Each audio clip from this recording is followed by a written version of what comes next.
ফিরে এলাম বিরতির পর। এবার যেদিকে আমরা চোখ রাখবো, খোয়াই মহকুমা কমিটির উদ্যোগে সিপিআইএম এর নেতৃত্বরা আজ একটি ডেপুটেশন জমা দিয়েছেন জেলা শাসকের কাছে দুপুরে, যেমনটা জানা যাচ্ছেন।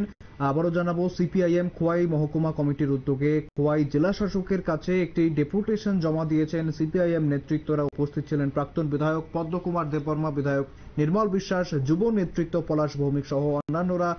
ঠিক কি বিষয়ে এই ডেপুটেশন, কি দাবি দেওয়া, শুনবো একবার।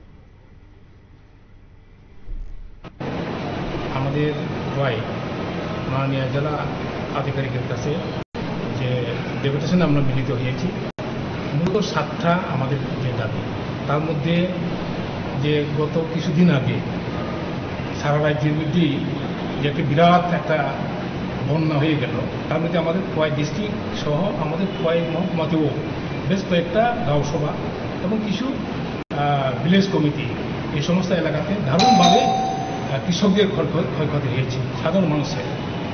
এবং এখানে আমাদের মূলত কথা হলো যে প্রকৃত যাদের ক্ষতি হয়েছে, ঘর বাড়ি বা অন্যান্য যে জিনিস, অর্থাৎ কৃষিকাজ বা কৃষির যে সার সরঞ্জাম, ফিশারি, এইরকম মানে যেগুলি ক্ষতিগ্রস্ত হয়েছে, তা প্রকৃত যারা ক্ষতিগ্রস্ত হয়েছে তারাই যাতে পেটে পারে, তাদেরকে দেওয়া হোক এবং দলবাজি যাতে না হয়। আমরা বিগত দিনে দেখেছি এই সমস্ত যে প্রাকৃতিক দুর্যোগের মধ্যে যারা ক্ষতিগ্রস্ত হয়, তাদের মধ্যে প্রকৃত কৃষক বা প্রকৃত যারা বেনিফিশিয়ারি তারা না পেয়ে কিছু দলীয় এবং শাসকের তাদের যে কিছু এইরকম অনুগত যারা, তারাই এই কিছুগুলা পেয়ে থাকে।